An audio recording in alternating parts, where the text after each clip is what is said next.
All right, welcome back, everyone. Nice to see you all again. So I have a couple things on the agenda for today.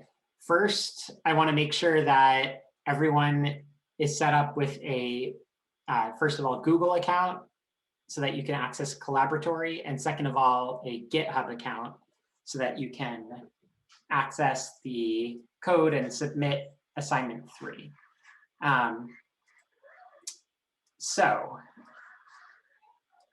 Well, I saw some of you posted your GitHub and Google accounts to Slack. Does anyone need help or want help, setting one or both of those up? I had some trouble with downloading Git.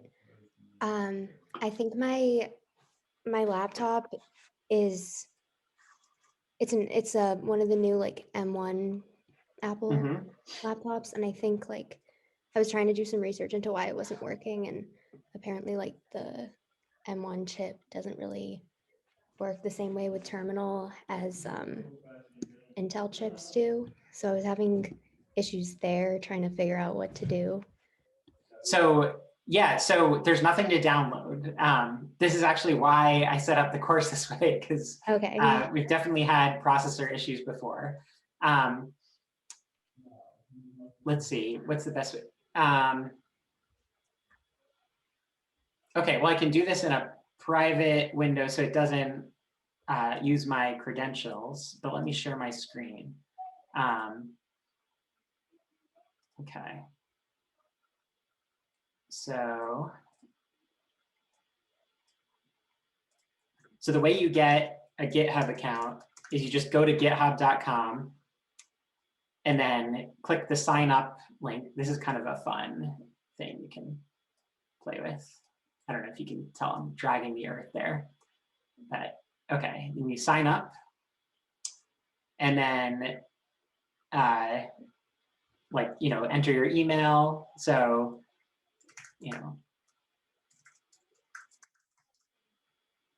etc.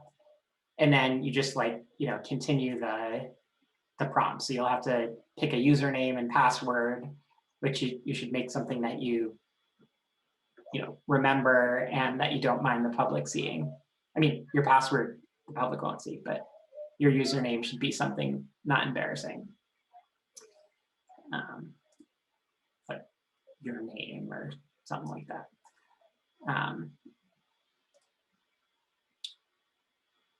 And then once, but there's nothing to download. It all just runs on GitHub servers, which are Microsoft's servers, and then our code will all run on Google servers through Colaboratory.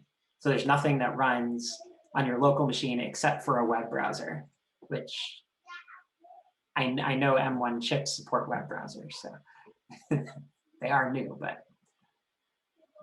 yeah. Okay.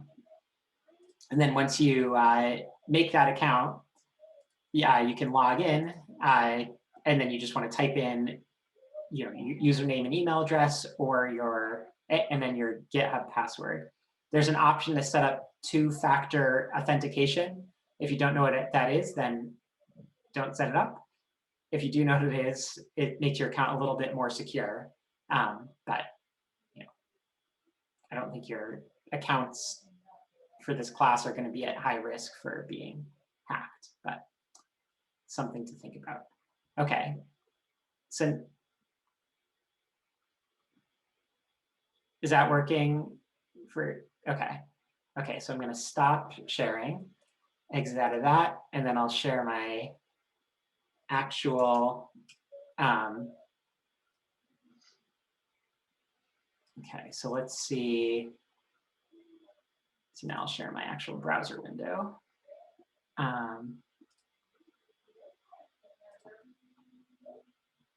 Okay, so here's what it looks like when you log in to GitHub.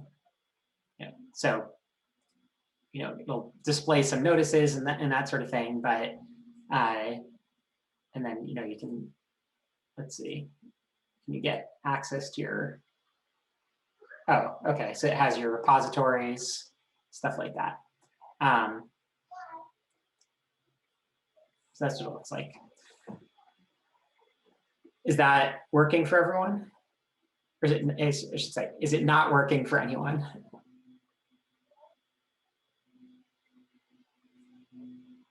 Okay, cool.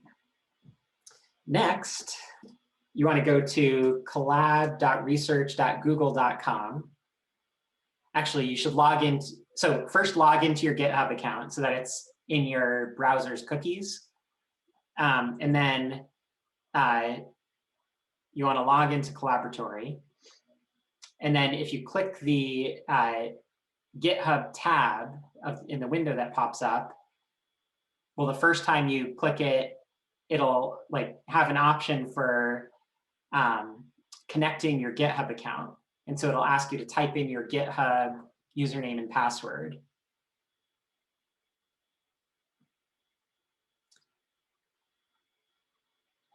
Okay, so I'm getting no like response or change in facial expression from anyone. Does that mean everyone's like already got this? It's boring, or I'm talking, it doesn't make any sense what I'm saying, or? No, this is useful. I hadn't This is connected useful. to the repository yet, so thank you. Okay, okay. Speaking for myself, I don't know about everyone else. So. Okay, well, cool. You do want to check this include private repos box if it's not already checked. That's important. And then when you click this drop-down menu, I mean, you may have nothing in it, but this is going to have like all of your repositories. Did we just do it to like our storytelling with data repository for our personal GitHub? Well, you might not have a storytelling with data repository yet, but if you do, then yeah, you can. Then it'll be in this drop-down menu. Okay. Okay. Has everyone connected your GitHub account to Colaboratory? Okay, then I will continue. Next, you want to accept the binary. So I'm going to walk us through like being able to submit assignment 3, because that's kind of the next thing we have to do in this class, just as a practical example of how to do this. Okay, so I'm going to paste in the link into our chat.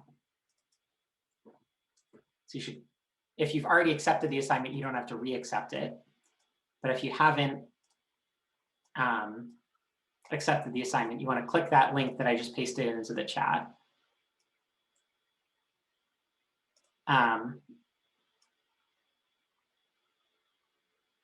Okay. Let's see.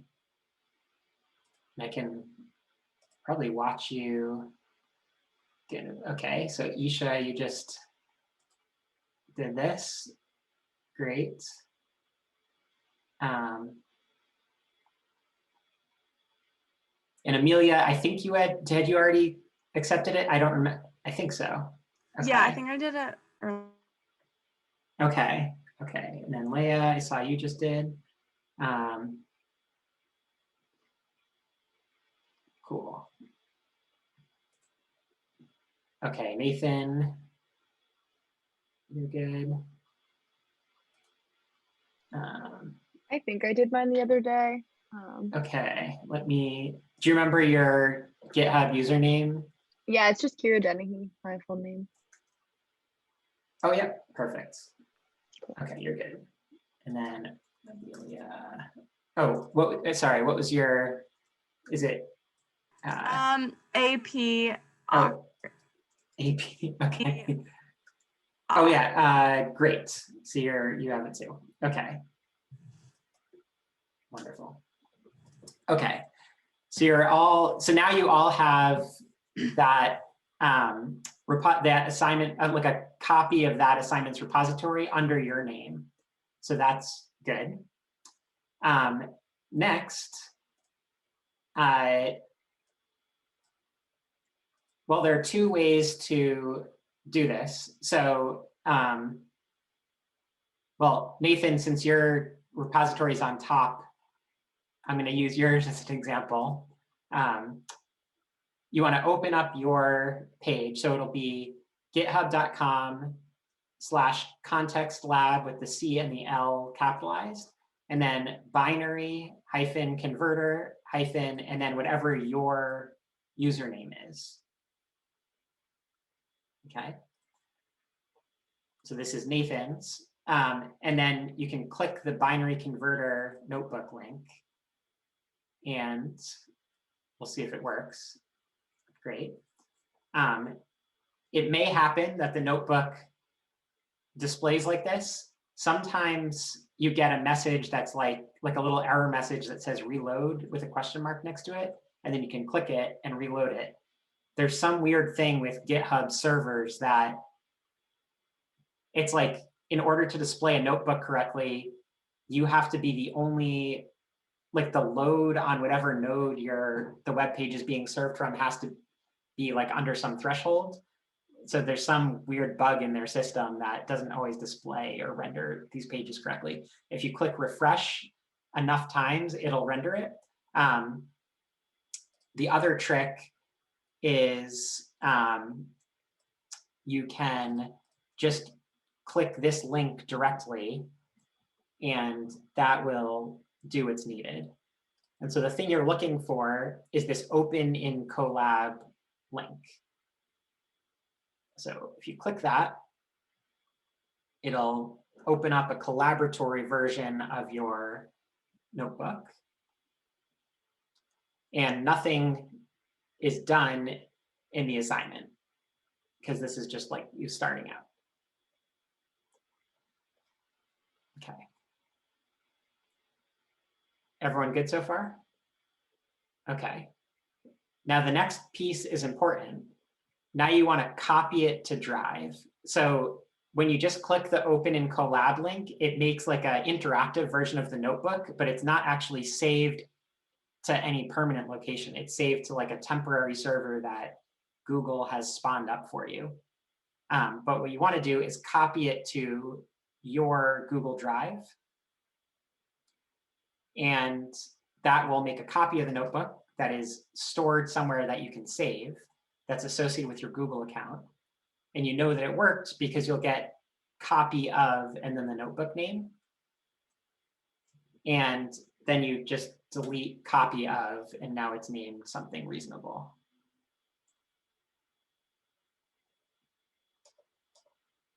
Okay. Everyone good? Okay. And now let's say you modify the assignment. So, so by the way, GitHub is its own thing run by Microsoft. Colaboratory is its own thing run by Google. All right. Yeah, Colaboratory is run by Google. They do not talk to each other by default. They are both widely used tools, which is why you can easily connect them. But like changing the assignment in Colaboratory does not do anything with GitHub. You have to like explicitly tell GitHub or Colaboratory that you want to sync them. Okay, so I'm going to make a change here. So I'm going to say like print hello world. Okay. Oh, so it has to spawn up a server, connected, and then it'll run it. Okay, so now I've changed this notebook. Now to sync this notebook with GitHub, I have to go to File, and then save a copy in GitHub.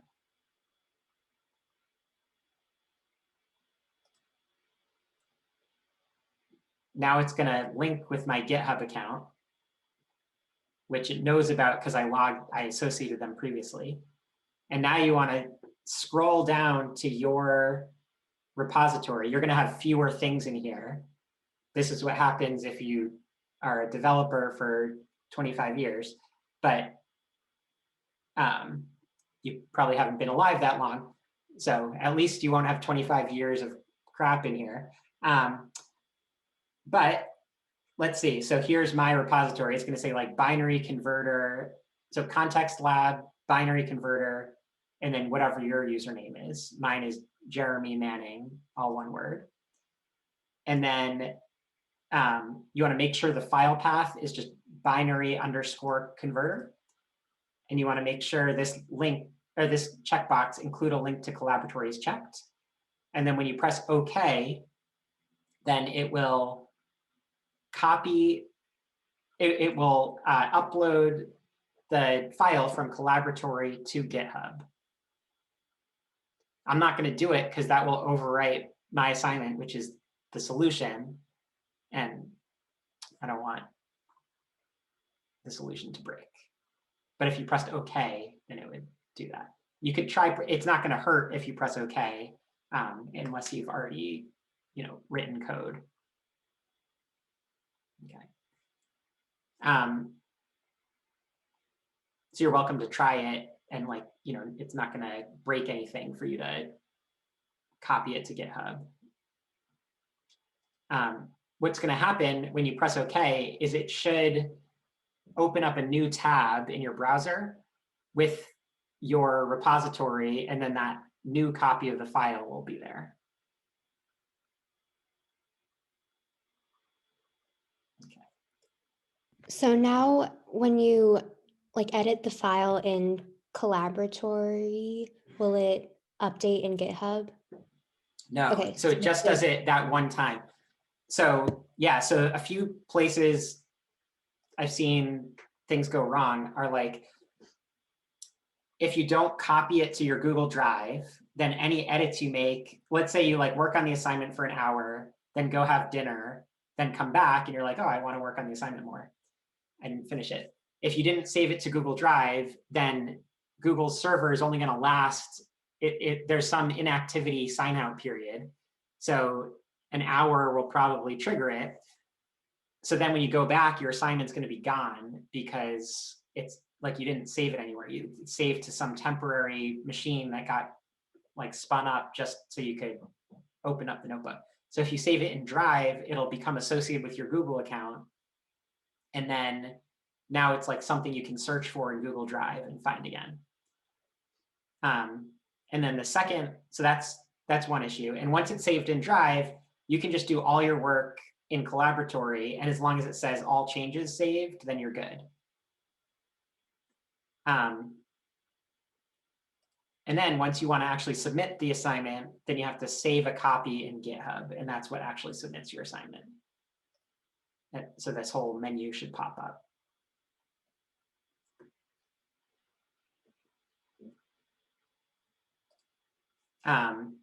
Also, as we go later in the course, you can, you'll see this later in the course, but you can save it to some, you can create folders and save your files to folders. So you can say my folder 1 / my folder 2 / and then your notebook name. And then it'll create if it doesn't exist, it'll create my folder 1 and then put my folder 2 inside it and put this notebook inside of that. So you can specify complicated paths here, and it'll do the right thing in GitHub. So that'll be useful later in the course when we work with data. Okay, and then you will likely only have all right, something happened to my window here. Okay, you'll likely only have one. You suddenly all got very, very small, but that's okay. I have no idea what I was saying. Okay. Oh, you're big again. Yes. Question. At this point, oh. Sorry, I can't hear you. Can you hear me? Yeah, I can hear you. Can you hear me? Oh, now I can hear you. Okay. At this point, do we need to do any of that pull, push, commit? Nope. Stuff? Okay. Yeah, you don't need to do that. I tried to set up the course so that you don't have to do much of it, but the reason I included those that background in module 3 is I wanted, well, it's, you know, good life skills to have if you want to do data science or you know, work with this stuff. But also, like, you know, there's a chance as we move on in the course, you might have to use those things, but you know, some years students do, some years students don't. It depends kind of how you set things up. So there's definitely ways to get around, you know, not having to use them, as in getting around having to use them. Yeah. Okay. Okay. So the way you do this assignment is you'll, like, you know, fill in the code where it says, like, fill in your, you know, stuff. So you go through and you know, follow the instructions. So you want to read the instructions, look at the comments that are in here, and that'll tell you what to do. And then along the way, there are some tests. The way the assignment is going to be graded is like, you know, these tests have to pass, but then I'm going to run some other tests also to, you know, try to trip up your code. And then, you know, you want it to work. But if these spot checks pass, then you'll get most of the credit. And then I'll try to come up with some tricky scenarios that, you know, will be worth like a fraction of a point. So that'll help you to, you know, the idea is to help you think about, like, okay, how can I make my code robust and, you know, work under confusing circumstances? Okay. Yeah, and so if you just run the thing now, it's not gonna, I mean, it's not gonna do anything. But when you fill it in, then these statements will start to pass. Okay. Oh, and then worth thinking about, like, I've included, depending on your kind of level of, oh yes, Nathan, you can just, you don't have to raise your hand, by the way, you can just jump in. I think. Okay, thank you. I was just wondering, for like you said, like the extra parts of like making it like robust, is there like specific like stuff in the instructions to like know, or is there, or do we just have to like think, I guess, like on our own on that part? So if you follow the instructions and like make sure all these examples work, then you'll, you know, get an A on the assignment. I'm gonna also include like some, you might want to think about like if you wanted like a perfect score on the assignment, then you know, you could think about like, okay, what other sorts of inputs could I pass in that might trip up your code? So, Okay. You know, as like one example, just to give one away, what if you passed in like the string 0 instead of the number 0? Like, is that going to work? Or if I typed out 0, like, is that going to work? Should that work? If I typed in a number that's already a binary string, like, does that work? How could I know? Okay, so we want to make it so like if someone like did that like by accident, it would still work. Well, so once you get into those ambiguous cases, working doesn't have one right answer necessarily, but you just want to make sure you've handled those, or you can make, if you want to like get absolutely every last fraction of a point, then you'd want to make sure you've like thought through, okay, what are the possible scenarios here? Like, how could I break this? But you know, the main point of this assignment is to get you to write a function for converting, well, it's to give you practice with Python. And the way that you're doing that here is you're writing a function for converting integers, which are going to be like non-negative integers, into string representations of binary numbers like these. So if you get that working, that's like the vast majority of the credit. But if you know, but Okay, cool. Yeah.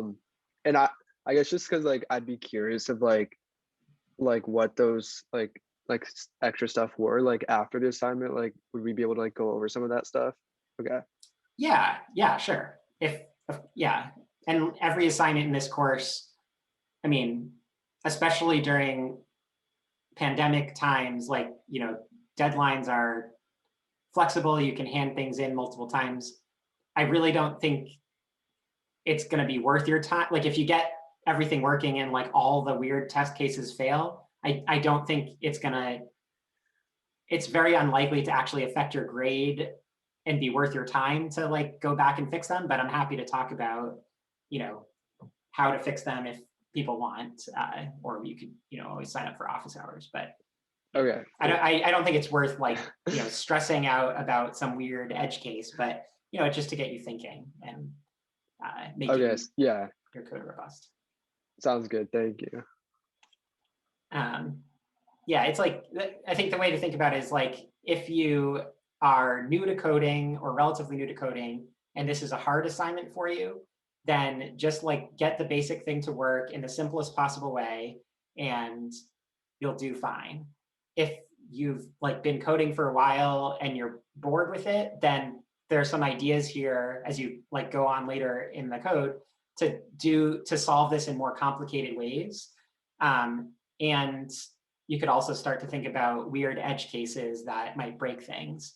So it's not required that you do that stuff, but you know, if you want more of a challenge and you want to get it from this assignment, then that is one way to do that. Okay. I have a question on the assignment itself. Yeah. When I was looking at it, honestly, my main confusion is just about like what we're doing, like not like the how, like the pipe, like the coding I think I can do, but the binary conversion, because the way that I would do binary numbers is like take the number, like I was confused, I guess, when you said like you change in the string a 0 to a 1 and the string 111 becomes, like that's like counting with the numbers, but I was thinking that it was supposed to be like taking a number like 7 and converting it to binary, and how I do that is like divide it, like double divide it by 2 or whatever, and then like the remainder, and then that adds like the matrix, which so I get that, and I understand like what code I would write for that, but I was confused with the whole like reversing string and range and the counting piece, I guess, if that question makes sense. So yeah, that's great. So first of all, the solution you just described, that would be experienced approach version 2. So you're absolutely welcome to solve it that way. You need to solve that using recursion, which not everyone is familiar with. And you know, I like using recursion for whatever reason. Maybe it's how it's taught in CS1 here or whatever. I hear a lot of like fear around recursion. And so I didn't want to make people use recursion in this class. You don't need to solve it with recursion. Okay, so recursion is just passing like the output of 1 to then the input, like the output becomes the input, right? So it just keeps going, right? Yeah, that's right.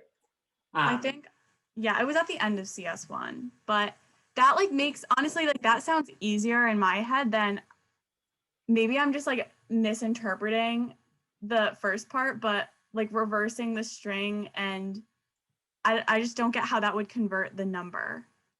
Like so yeah, like just the logic of it for the binary conversion. the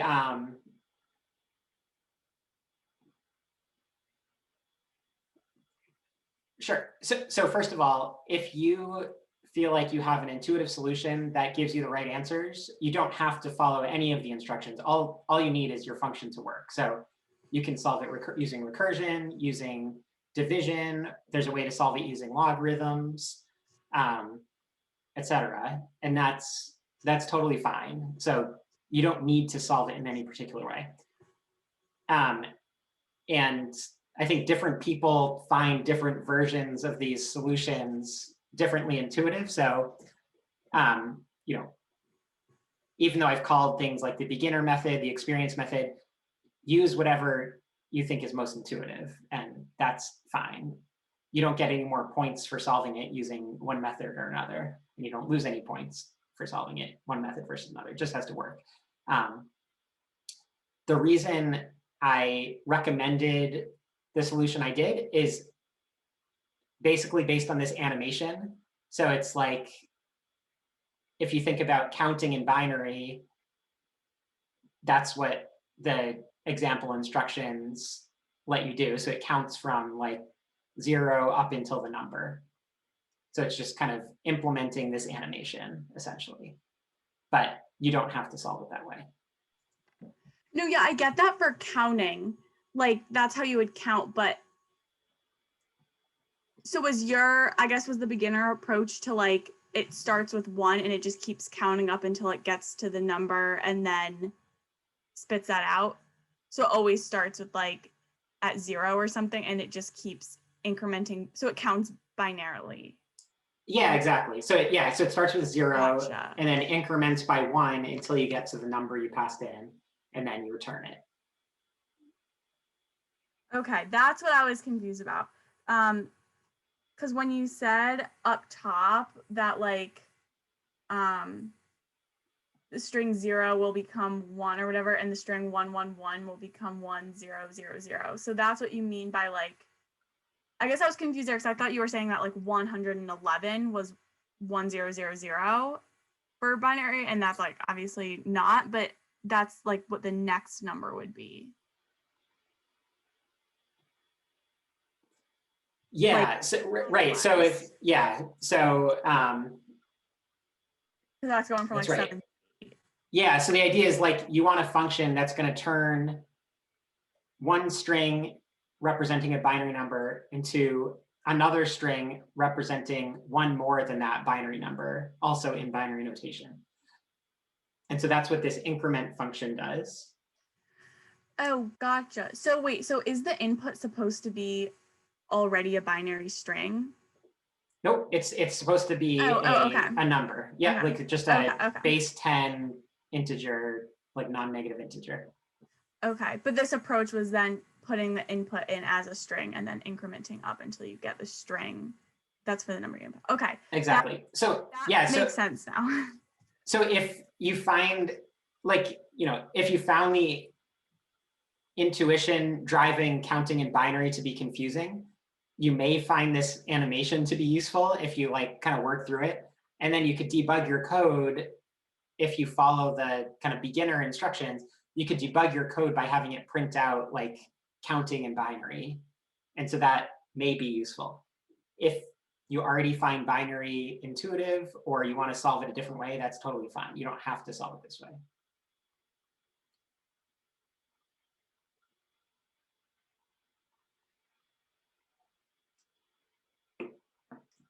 And then in terms of like grading, like if we do another approach, well, I guess not so much grading, but like in what to turn in. So like if we do a different approach and we don't have, for instance, the convert or increment functions, but we have like our own, is like the main piece you're going into the tests. Like, so so you will have the convert function. So everyone should have a convert function, but you just might not. All that you need is, you can, if you wanted to, you could just replace the guts of this function with whatever you want.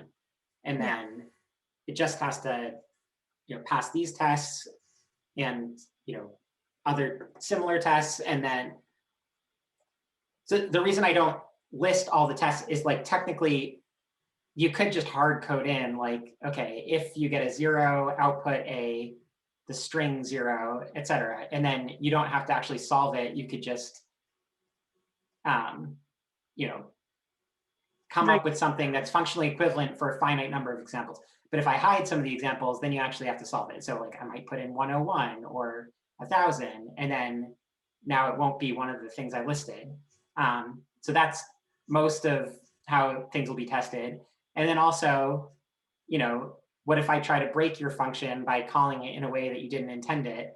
Could it still like behave nicely? So if I give you something that shouldn't be converted to a number, does it like throw a nice error message, or does it try to like turn a string into a binary number when that would be weird, etc.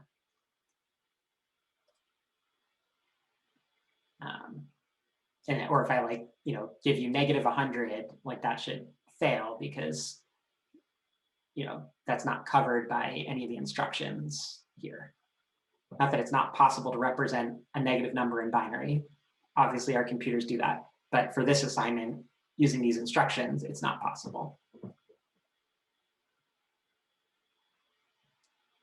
Cool. Okay. Yeah, so, you know, take a stab at it. We'll have, you know, time on Monday for you to ask questions, and, you know, all of the deadlines are somewhat loose here. So, you know, do your best. The point is to get you to learn this stuff, not to like make you do something, you know, at a particular time. I'm trying to pace things, but you know, my priority is you learning, not you like jumping through hoops on my schedule. Yes, Nathan. And just to be clear, would you like us to try to get it done by Monday? Is that where we're at? Well, Okay. so I set the due date for Monday at midnight. So in other words, like April 20th at 000, Oh, okay. hours. Mhm. But if you hand it in after that, like nothing will happen. It'll still be counted. But it's Like as a goal, suggested yeah. deadline. Okay. Yeah. But you know, I think it's worth, the thing that is important is like, you know, next week you're gonna want to have this material, you know, you're gonna want to have some base kind of Python knowledge, and because once we move on, then I'm gonna assume that you already know this stuff. So like that's, you know, Yeah, that makes sense. that's what's important. Thank you. But yeah, I mean, I think everyone's lives are so crazy now. I think it's really hard to just to plan anything really. So I just, you know, keeping up with the knowledge part is the most important thing, and then, you know, we'll get your grades to be fine. But not worth stressing about. Okay. Any other questions about assignment 3, GitHub, Colaboratory? Okay. So I thought let's see, we have like 25 minutes left. So I thought that we could talk about some of the more, since all of you had like came in with some Python experience, I thought we could get to some material that I normally don't cover in this class, but that I think is like interesting. They're like kind of interesting pieces of Python. So I want to tell you about two things. One is called, that I think are super useful.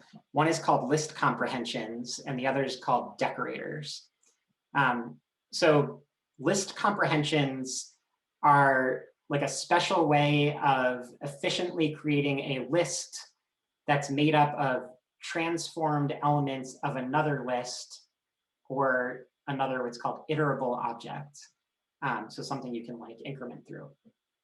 And we had an example on, I think it was Monday, and they look kind of like a squashed version of a for loop. So like, you know, we could do something like make a list of the squares of the integers from 0 through 9 inclusive.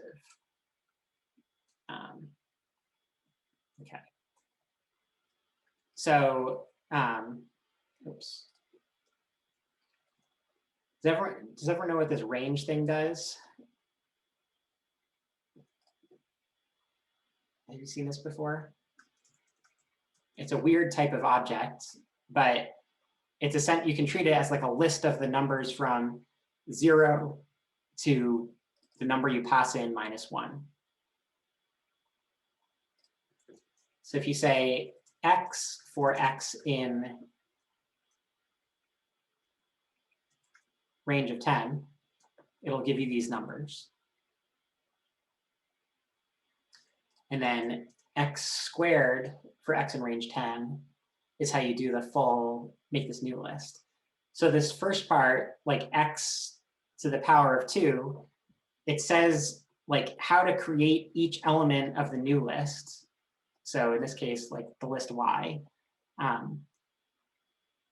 So each element of Y here is going to be a transformation of the original list. And then the 4x in range of 10 gives the name X to each element in turn of this list or iterable object. So an iterable is like a list-like Python thing. I think that'll cover all the necessary understanding that you need for this course. And then finally, the square brackets here tell Python to organize the resulting elements into a list, like a Python list object. So type of Y is going to be type list. Okay.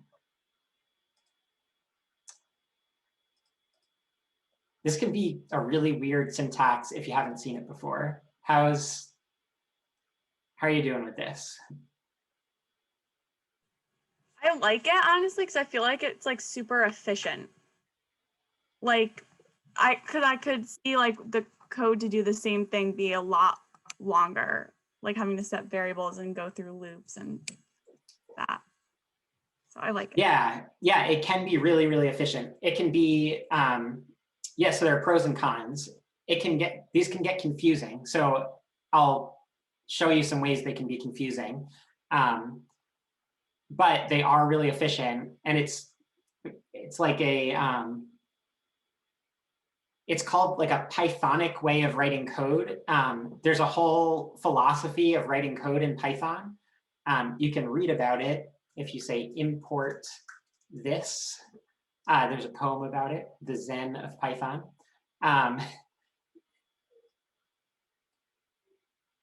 Honestly, well, I don't know. There's a whole like hacker culture around writing code in Python. It's somewhat cult-like, but there are strong opinions in the world that are out there about how you should write Python code. List comprehensions are like one of several favorite kind of things to do in terms of like, okay, well, I don't like for loops. Let's try to squash them into this one-liner. Okay.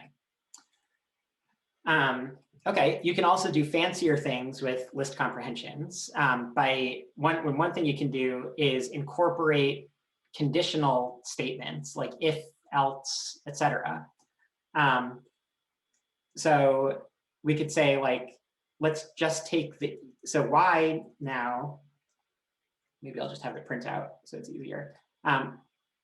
This resulting list is like all the integers from 0 to 9 squared.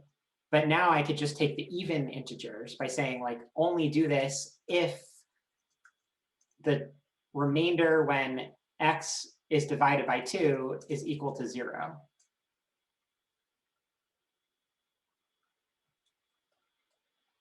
Or I could just do the odds by saying the remainder when X is divided by 2 is equal to 1.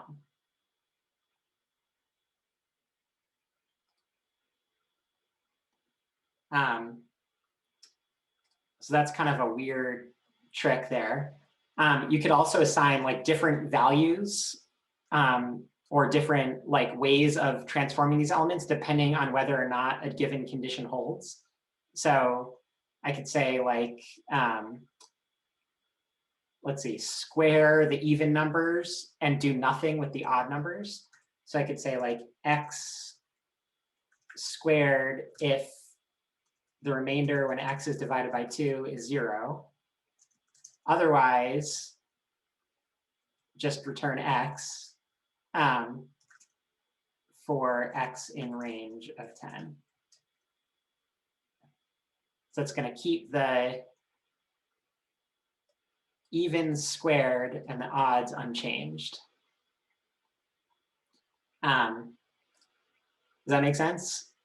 One weird thing is like, if you just have an if statement, it goes at the end. But if you have multiple conditions, you have to bring them back to the beginning. That's a weird Python quirk.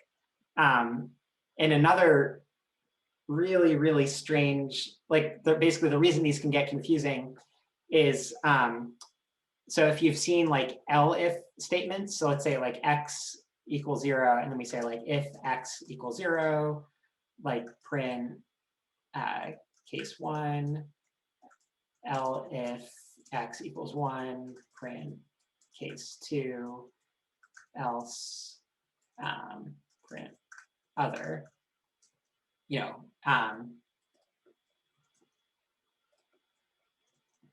etc. There's no, so we have if and else in list comprehensions. There's no elif statement that's supported by list comprehensions, but you can support it. Well, the way to think about it is you could convert this to a if else chain by saying else and then getting rid of the if, or the elif here.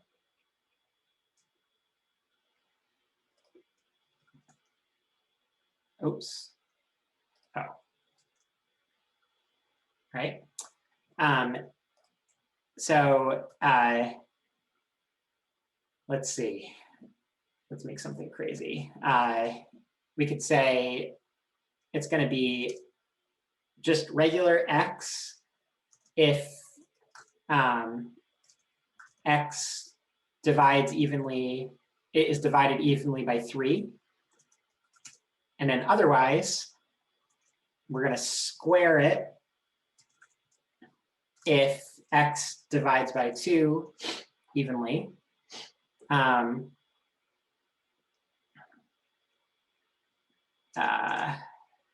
then otherwise, we're going to cube it if it's not divisible by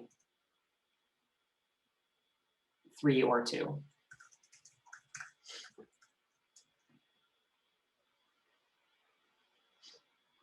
So this else is covering this whole highlighted region here, but inside of it, there's another nested if else statement. And you can do that many, like you can nest infinitely many times. So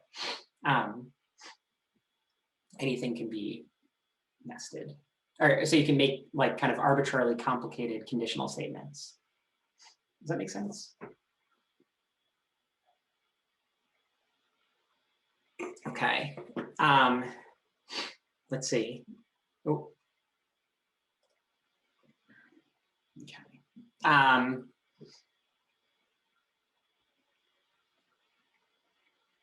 Let's see. So, oh yeah, another useful trick that I use a lot is when I work with like nested lists or like lists of tuples.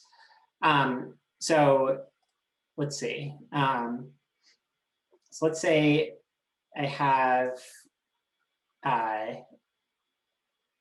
like the alphabet.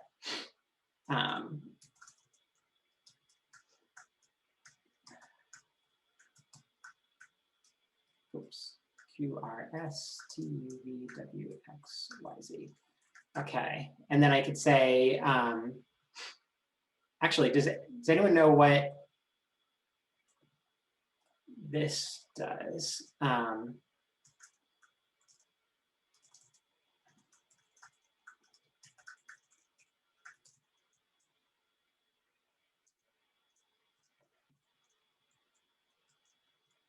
What's this going to do if I run this cell?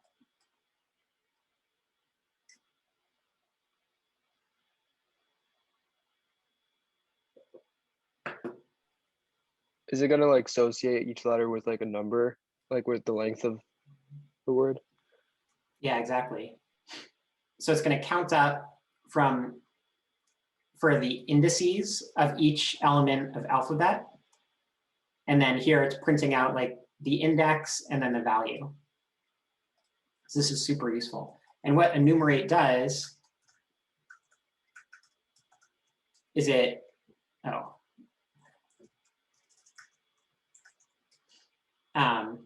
it really creates this list of, they're called tuples, but you can think of them like nested lists, a list of lists where the first element of each element is the position, and then the second element of each element is the value.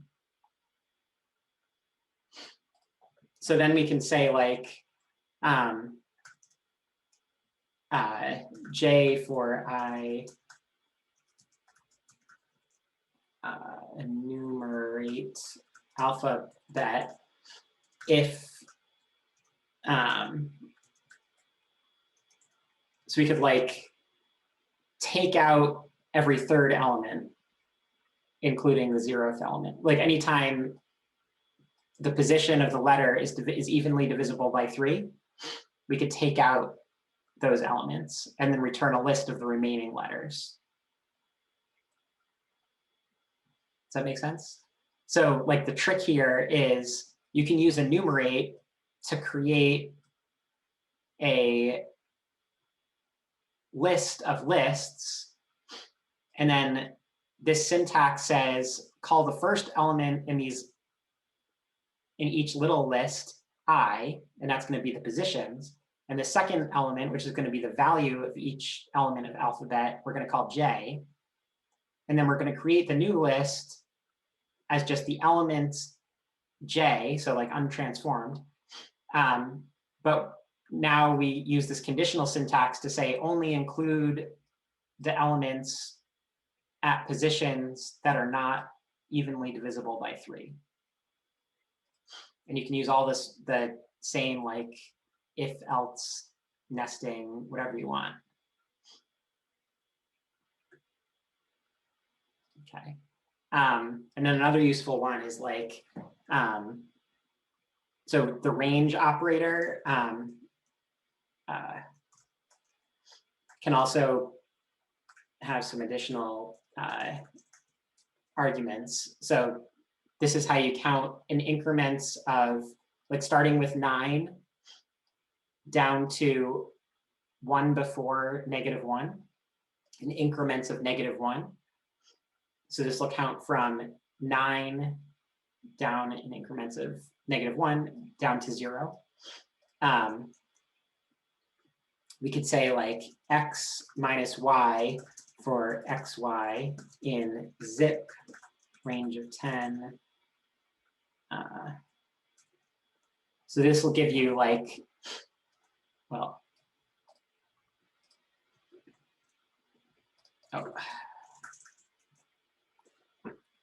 zip is another way of creating these lists of tuples, and you can zip as many things as you want. So this will create a list where you've got 2 lists of the same length, and then the first element of each tuple in the result is the first element of the first list. The second element is the corresponding element of the second list, and then you can do this as many times as you wanted. So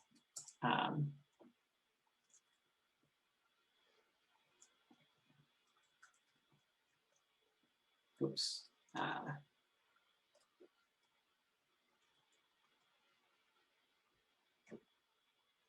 So you can have 3 things zipped together, etc. Well, I have a question. Yeah. What is that like middle number, like -1 and 0 refer to? So yeah, so it's the syntax is start, stop, and increment. So it starts at whatever the first number you pass in is. Mm-hmm. It stops Okay. before the values get to that second value. And then it counts forwards or backwards, or it counts forwards in increments of the third number. But if you pass in a negative number, then counting forward by -1 is the same as counting backward by 1. Okay, that makes sense. Thank you. So it's like you start with 10 and then you add -1, and that gets you the next element, and you keep doing that until you get to 0, and then instead of returning the value, you stop. Okay, thanks.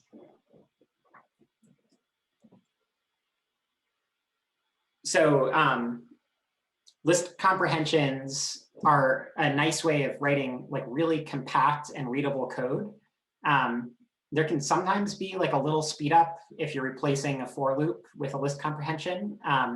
But often the main benefit is that your code becomes easier to read, with the caveat that it's only easier to read once you're used to working with list comprehensions, so that it'll be easier to read for people who like have used Python a lot.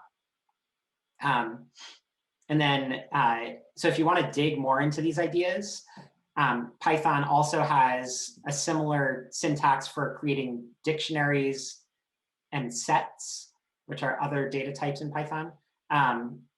And they're called dictionary comprehensions and set comprehensions. So I can just code up a couple examples just so you have them. So a dictionary is like a unordered list of named items. The syntax is like, it's like the key colon the value, and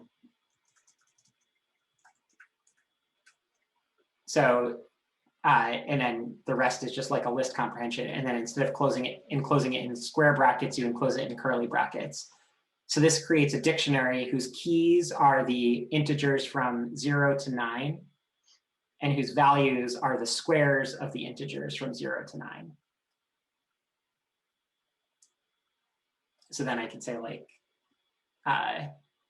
you know, if I wanted the square of 2, it would just give me 4, etc. Or similarly, I could say like, okay, well, I want the keys to be the strings of the integers 0 through 9. And now this would give me an error, but enclosing it in strings would work, or in single quotes would work. And then finally, sets are unordered lists of unique objects. And you create sets basically just like dictionaries, but they're kind of weird. So you so to create a set, you just use a list comprehension syntax, except just change the square braces to curly braces. And then you could say like I for I in, and then like 1, 2, 3, 4, 5, 4, 3, 2, 1. So if this was a list comprehension, you just get back the original thing here. But if you turn it into a set comprehension, then it only includes the unique elements. So 4 appears twice in a list, but in a set, it only appears once. It's kind of weird. And then like the type of this is a set. And sets have, let's see, so let's say this is like X1, or let's call this A, and then B is the set, let's see, like 3, 4, 5, 6, 7.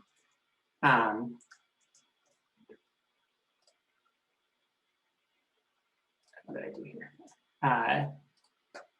You can do like A dot union of B. So you can do like set operations, or A dot intersection of B. Or you could take like the elements of A that are not also in B, or the elements of B that are not also in A. So that's sometimes useful. Okay. Well, since we're almost, any questions on comprehensions? So these are not something you need, but they're kind of nice ways of writing kind of clean code. Okay. Let's see. Okay, so I didn't have time to talk about decorators today, but I can send a link to a tutorial on decorators if you want to learn about them. They're kind of interesting. The idea is it's like a wrapper for functions that can change or enhance the functionality of functions that you write. And they can also change the functionality of classes, if you remember Python classes. Again, not something that's necessary, but it can be an interesting way to write code. Okay. So I think on Monday, rather than digging more into Python, I'd like to move forward by going on to module 4 and telling you about some of the interesting data science libraries that are available in Python. And then that'll get you all kind of up and running with data science things sooner. So why don't you, well, first of all, get in assignment 3 when you're able. And then as you're able, I'd recommend starting to take a look at the module 4 material so that you can start kind of getting some exposure to those libraries. All right, other than that, have a wonderful weekend, enjoy the snow, and see you all on Monday.